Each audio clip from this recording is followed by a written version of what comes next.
Bienvenue à tous. Et à toutes. Oui, à toutes, oui. Je m'appelle Eugène Froissart, je suis responsable de votre formation. Je suis au RAID, ça fait bientôt 12 ans. Si vous êtes ici, c'est parce que vous êtes les meilleurs policiers de France. Et policière. Policière, oui, oui, policière. Eh oui. Bien sûr. Go. Mais attention, l'an dernier, sur 20 présélectionnés, un seul a intégré le RAID. Donc c'est pas la peine de jouer les cadors. Vous allez commencer par apprendre l'humilité. Celui qui croit être son propre maître est l'élève d'un imbécile. Je peux poser une question? Non. Bien, vous êtes 16. Il y a 4 lits par chambre. Faites-moi tout de suite 4 groupes de 4, s'il vous plaît.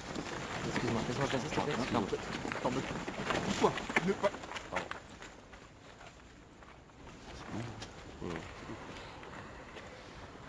Alors ça, c'est un groupe de 16. Je vous ai dit 4 groupes de 4. S'il vous plaît, les mecs. Et la meuf? Toi, pas de l'autre côté avec toi. J'étais là ou pas? Voilà.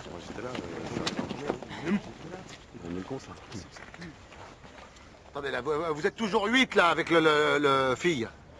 Alors, faites-moi 5 groupes de 3, et Pasquali, un groupe de 1. Enfin, de 1. Allez. Excusez-moi, mais je sais que l'incapacité d'intégration en groupe est éliminatoire. Si vous me mettez toute seule, je vais être éliminée. Ah oui, elle a raison. C'est pas juste de la laisser toute seule. Hein. Moi, je veux bien me débrouiller. Ouais, bah à ce moment-là, moi aussi. Ah non, mais j'avais dit avant. Silence. Bon, bah, toi, avec Pasquali, et l'autre, là, va te mettre avec le groupe de 3 qui est là. Bon, allez déposer votre barda et vous mettre en survêtement. Tout de suite.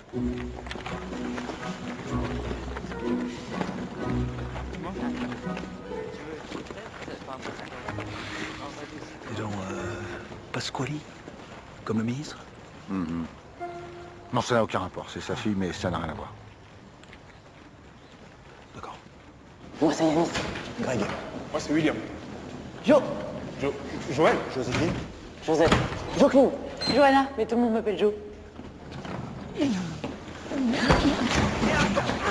Moi.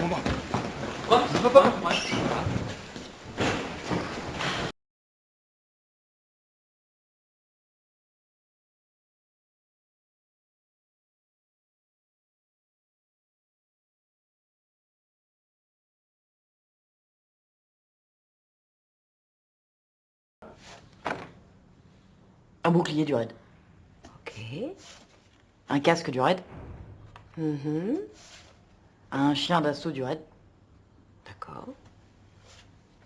2 agents du raid en intervention. 2 agents du raid. Ah bah oui, voilà.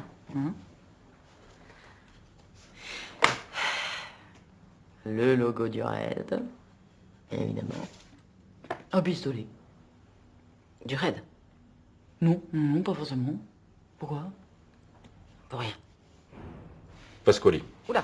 Alors elle est totalement obsédée par le raid. Je confirme. Ses tests écrits sont bons, mais j'ai du mal à me faire une opinion. Soit elle est supérieurement intelligente, soit elle est complètement con. Je pencherai pour la deuxième hypothèse. En même temps, elle a peur de rien. Enfin, aucune épreuve ne la fait reculer. C'est sûr, elle est inconsciente. Maladroite, naïve, faible. C'est une femme. C'est une Cata. C'est une cata. Franchement, patron, ça va durer encore longtemps. Naïve, maladroite, mais courageuse et entêtée. Pour l'instant, on la garde.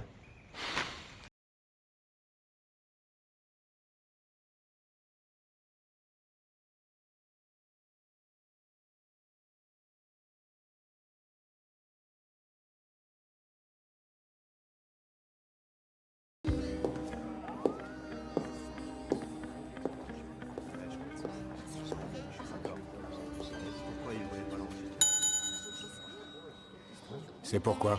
Oh, monsieur l'agent, je suis ici pour vous informer d'un crime horrible. Et de quel crime horrible il s'agit? Celui-ci.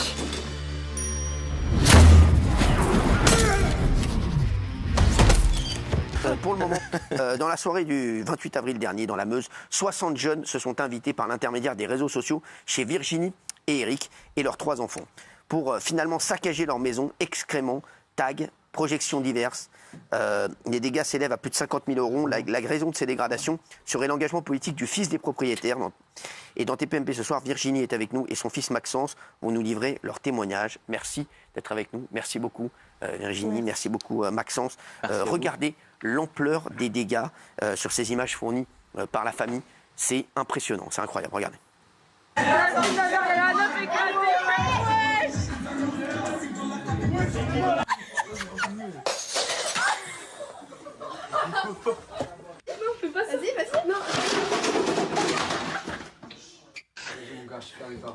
Maintenant, on pousse à abattre les millimes. Ah ouais, Star Wars. C'est seulement l'état de la baraque. Ça, c'est une dinguerie, frère. C'est une dinguerie. Alors, pas d'applaudissements, bien entendu. Hein, on va pas applaudir ces bêtises. C'est un truc de fou. Hein. Plus de 50 000 € de dégâts. On voit l'état de la maison. Vous êtes la propriétaire de la maison. Oui. Comment ça s'est passé? Vous étiez où, en fait? On était absents. On était partis le week-end. D'accord. Partis le week-end et ma fille était restée à la maison toute seule. On lui fait confiance. Elle a 16 ans. Voilà, on lui dit il n'y a pas de souci. C'est déjà arrivé, même pour le grand, de laisser tout seul le week-end sans problème. Elle était chez sa copine le samedi soir et m'a demandé si elle pouvait revenir à la maison le dimanche avec une copine. 2 copines. On a dit oui. On a dit oui parce que voilà, on lui fait confiance. Elle est sérieuse.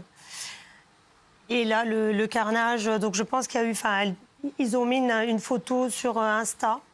Et elle était où à ce moment-là? Elle est à la maison. Elle est revenue à la maison le dimanche en début d'après-midi. Et ça s'est passé à quelle heure?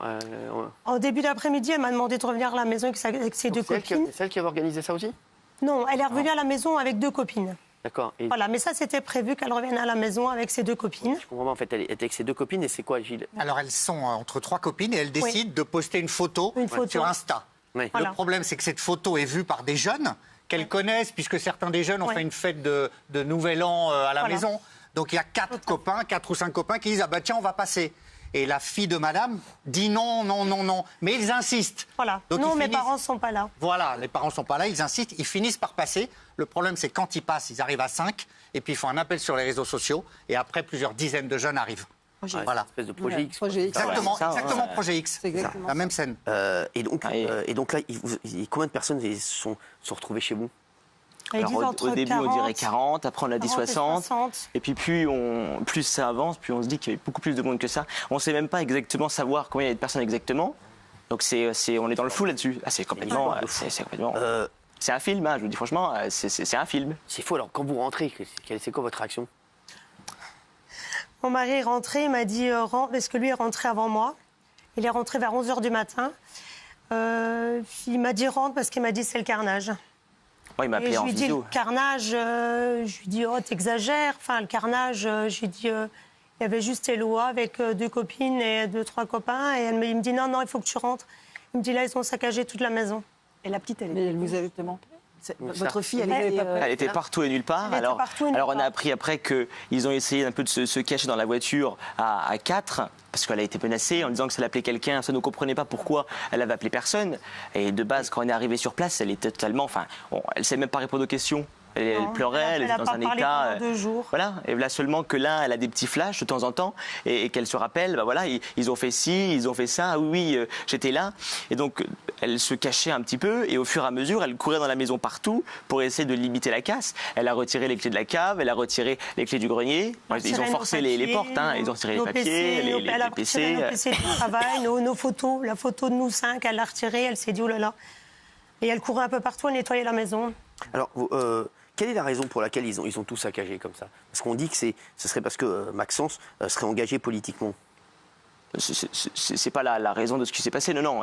Alors, c'est pas un ciblage politique, mais quand ils ont arrivé et qu'ils ont commencé à faire la fête, etc., à je sais pas combien de personnes, et quand ils ont constaté que, à mon avis, j'avais un petit stock de tracts ou d'affiches, c'est là qu'ils ont saccagé la chambre, parce que dans le reste de la maison, les dégâts sont là, évidemment, mais ma chambre, elle a particulièrement souffert. Enfin, je veux dire, vous avez vu les croix gammées partout. Alors là, vous voyez, ils repeignent le mur, parce qu'ils ont repeint. Parce qu'ils ont fait des croix gammées. Ils ont fait du plâtre, enfin, je sais complètement... Voilà, c'est vraiment c'est un film. Le désastre. Vous, quand vous revenez, donc vous Maxence, vous voyez votre chambre comme ça, c'est quoi votre réaction? Ah bah c'est un choc, je veux dire. Vous imaginez, c'est vos effets personnels, c'est vos souvenirs. Moi, dans ma chambre, j'ai plus rien. Aujourd'hui, elle est vide. Je peux même pas garder un stylo. Tout a été cassé, volé, saccagé, ou tout est trempé d'urine, d'excréments, parce qu'ils ont uriné et déféqué partout, dans les lits, dans le sac d'école de mon petit frère. Enfin, je veux dire, c'est complètement. Moi, je comprends pas comment des personne normalement constituée ne peut faire une chose pareille. Apparemment. Je comprends pas.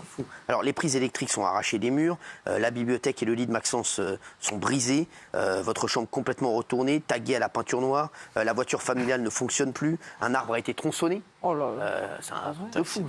Ah, ils ont piqué la tronçonneuse, ils l'ont pris avec. Ils ont pris la tronçonneuse avec, oui, pourquoi pas. Ils ont pris la tronçonneuse, mais ils sont restés combien de temps? Alors, celui qui peint, il peint à 7h30. Donc je pense qu'ils sont restés une partie de la nuit. Ma fille est incapable de dire quand est-ce qu'ils sont arrivés. Elle voyait du monde, elle a essayé de les faire sortir de la maison, mais il n'y a pas... Faut s'imaginer une gamine de 16 ans avec 60 personnes, tous des mecs de 18, 22 ans. Je veux dire, c'est complètement... Oui, Gilles. Oui, parce que les menaces étaient précises sur votre fille. Hein. C'est si tu préviens... Nous allons te retrouver en Belgique, parce que c'est dans la Meuse, pas loin de la Belgique. Nous allons te retrouver en citant des villes dans lesquelles elle est susceptible de se déplacer. Donc vous imaginez la jeune ado de 16 ans terrifiée.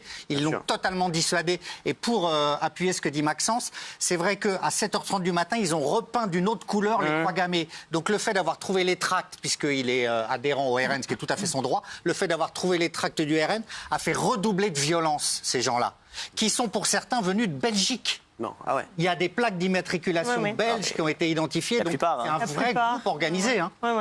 C'est fou, oui, Guillaume. Non, pour l'argument politique, comment vous expliquez qui est marqué Le Pen, parce que ça c'est clairement en référence à ça, au RN, parce que vous aviez l'air de dire que c'était pas trop ça, mais il y a quand même ce motif qui est clairement mis en avant. Justement, je l'explique parce que quand ils ont découvert les tracts, je veux dire, il y a Marine dessus, Jordan, il ne faut pas non plus sortir de Saint-Cyr pour comprendre que voilà. Et donc c'est là qu'ils ont après tagué les croix gammées, Le Pen, etc. C'est à partir de là qu'ils ont, parce que dans la maison on le voit bien, vous voyez bien la chambre comment est-ce qu'elle est, hein, dans le reste de la maison c'est des dégâts quand même, mais voilà, le mur troué, c'est déjà très grave, mais on est loin de ce qui s'est passé dans ma chambre. Enfin, c'est plus une chambre, c'est voilà, un désastre. Vous avez porté plainte, bien sûr? Oui, évidemment. Ça en est où? C'est bien compliqué quand même parce que on trouve ça un peu quand même un peu choquant. On est en enquête préliminaire. Je veux dire pour ce qui se passe en enquête préliminaire. Moi, je pense qu'il faudrait quand même une instruction. D'ailleurs, on ne comprend pas pourquoi est-ce qu'au début, il n'y a pas eu une enquête de flagrance qui s'est mise en place, parce que on était sur le lieu d'une infraction quand même. Il aurait fallu interpeller, peut-être même faire des perquisitions, j'en sais rien. On aurait pu retrouver peut-être ce qui a été volé et là, en déduire que un tel ou un tel était présent. Là, en enquête préliminaire, enfin, vous imaginez, on casse un téléphone, on fout un coup de poing à quelqu'un, c'est en enquête préliminaire. Qu'est-ce qu'il faut pour être son instruction? Parce que là, les dégâts, il y a eu 10 000 euros de vol. Hein. Des stylos, des montres, des vêtements, des chaussures de marque, de l'argent liquide. Il y a également 40 000 euros, bien sûr, de dégâts. Sans compter la voiture. Et une enquête, bien sûr, une enquête préliminaire a été ouverte. Nous suivons cette affaire de près, a dit le procureur. Nous verrons par la suite si une information judiciaire doit être ouverte. C'est ça qui est fou, que pour l'instant, il n'y a pas d'information judiciaire ouverte, il y a juste une enquête préliminaire. Oui, enquête de voisinage aussi, pour voir s'il y a des plaques ou des identités, des visages qui ont été repérés, traces ADN, empreintes. Mais c'est vrai que pour le moment, on en est là. Alors le procureur, comme vous le soulignez, Cyril, suit effectivement l'affaire de près. Mais pour le moment, on attend, je dirais, la phase supérieure d'une instruction. Parce que c'est quand même grave ce qui s'est passé. Hein. Ah oui. Non, mais les enfants ne dorment toujours pas à la maison. Non, c'est ça, votre fille est complètement perdue. Vous dormez où en ce moment? Parce que c'est la question. Nous, on dort dans le clic-clac dans la chambre d'amis. C'est la seule pièce qui n'a pas été... On était en travaux, on avait des tapisés, c'est la seule pièce qu'ils n'ont pas touchée. Donc on dort ici. Et vous, Maxence? Moi, chez mes grands-parents, avec ma copine. Mes frères et ma soeur, ils dorment chez la famille aussi. Avec mes parents qui quittent pas la maison, parce que bon, il y a cette peur aussi d'un jour de rentrer le soir. Tu me le disais la fois dernière, et de retrouver des jeunes encore là, en train de tout saccager. Enfin, c'est un préjudice aussi d'anxiété quelque part. Hein. Moi, si je peux me permettre, je trouve que cette affaire a été prise avec un peu de légèreté. Excusez-moi de dire ça. C'est ce que de ce que vous me dites, je trouve que c'est parce que je trouve que c'est quand même c'est traumatisant. Pour votre sœur, pour vous. Imaginez-vous, vous trouvez ça limite et nous... C'est vrai que c'est fou, oui. Non, ce qui est étonnant, c'est qu'effectivement, les vidéos que vous nous avez fournies sont des vidéos qu'on voit donc sur des réseaux sociaux, donc parce qu'ils se sont filmés. Donc les personnes qui se sont filmées, on sait bien qui ils sont. Voilà, c'est ça, on sait où ils habitent. En plus, ils sont français. Donc, à la limite, tu serais belge, on pourrait dire, bon voilà, coopération transfrontalière, ce qui est d'ailleurs en place. Voilà, je comprends que ça prend un peu de temps quand même. Mais là, ils habitent en France, ils sont localisés, identifiés, identifiables. c'est un peu quelque part un petit peu injuste, on pourrait se dire quand même. Alors, en plus, Eric, votre papa est maire du village de 157 habitants. Tonel, il est sans étiquette politique. Oui. C'est vrai que, vraiment, et donc on voit bien que même lui, il a été porté plainte, etc. avec vous, et ça n'a pas bougé plus que ça. Non, non. On attend même d'ailleurs toutes les assurances, parce que l'expert est passé, mais on a des nouvelles de personnes. L'assurance devait me rappeler aujourd'hui, j'ai pas de nouvelles. Michel. Oui, il y a eu plusieurs dizaines de personnes, je crois 20 ou 30 personnes qui ont nettoyé pendant 3 jours. Ah oui, oui, toute ma famille est venue. Absolument, et je suis assez d'accord avec vous, Cyril. On a l'impression que le préjudice n'est pas tout à fait estimé à sa juste valeur, et je ne parle pas de préjudice financier, parce que c'est vrai qu'on le disait, votre fille, elle est déscolarisée, elle est traumatisée. Oui. Je pense que la justice là est très très lente. La question que tout le monde se pose, on est en direct à 20h57 ce soir, juste, il n'y a personne qui vous a prévenu, il n'y a pas un voisin, il n'y a pas un passant, il n'y a pas quelqu'un qui s'est dit il se passe quelque chose. C'est un énorme problème. Même les copines de votre fille, est-ce qu'elles n'ont pas essayé de prévenir quelqu'un? Les 2 copines de ma fille étaient dans le même état que notre fille. Elles ont couru partout, elles nettoyaient la maison, elles étaient un peu dépassées. Sur une vidéo, on entend sortez de la maison, vous n'avez rien à faire ici. Mais voilà, elles étaient un petit peu dépassées. Elles ont voulu un petit peu ranger avant qu'on arrive, je pense. Enfin, elles étaient complètement dépassées. Puis bon, les voisins, la gendarmerie a été appelée une fois le soir-là. Une fois. Et bon, on est dans la Meuse, hein, c'est la ruralité totale. Il y a 7000 habitants pour peut-être une trentaine de gendarmes qui sont sur plusieurs départements. Voilà, les voisins, quand même, ont relevé plusieurs plaques d'immatriculation. Donc, je veux dire, grâce à ça, on a pu aussi un petit peu avancer et remonter vers quelques personnes. Mais enfin, les voisins s'en veulent parce qu'ils se sont dit on aurait dû insister auprès de la police. Enfin, on aurait dû vraiment insister en disant c'est pas normal. Alors, on va voir les images. Hein. Regardez alors les images de la maison. Hein. On va voir ça parce que voilà, donc ça c'est. Bon, voilà, ça c'est le bureau, voilà, ça c'est votre chambre, ça, hein, Maxence. Ouais, c'était votre chambre, donc voilà. Donc là, oui, aujourd'hui, c'est. Bah c'est rien, il n'y a plus rien dedans, tous les meubles sont dehors. Il n'y a que le carrelage qui est potable. Bon, on espère que ça va s'arranger pour vous en tout cas et que oui. Votre fille a été entendue par la police ou pas du tout? Oui. Oui. Bien sûr. Le lendemain, comme nous, en même temps que nous, oui. Ah, oui. Bien sûr. Et ils n'ont pas été violents avec elle? Non. Non. On lui a demandé tout de suite, parce que moi c'était ma crainte, en me disant oh là là. Et on a fait analyse d'urine, on a fait. Mais pour la drogue, le viol, tout ça, on avait peur, quoi, parce qu'elle parlait plus. Pendant 2 jours, il n'y a rien qui sortait de sa bouche, elle ne se rappelait plus de rien. Donc. Merci. Merci en tout cas d'avoir été. Merci à vous. Merci à vous. Parce que vraiment c'est une affaire folle. Merci en tout cas d'avoir été avec nous ce soir. Bonne nouvelle, j'ai décidé de vous confier l'affaire du braquage de l'avenue de Suffren. Non. Merci.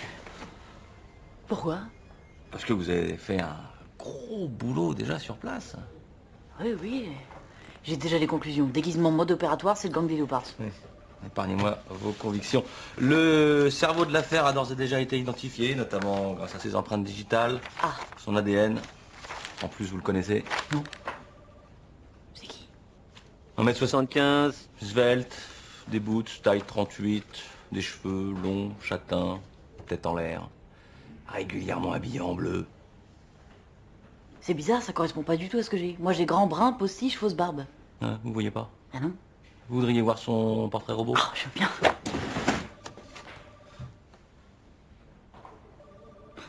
Merci. C'est pas possible, qu'est-ce qu'elle est conne. Quoi? Mais le suspect, c'est vous! Il y a votre ADN partout dans la joaillerie.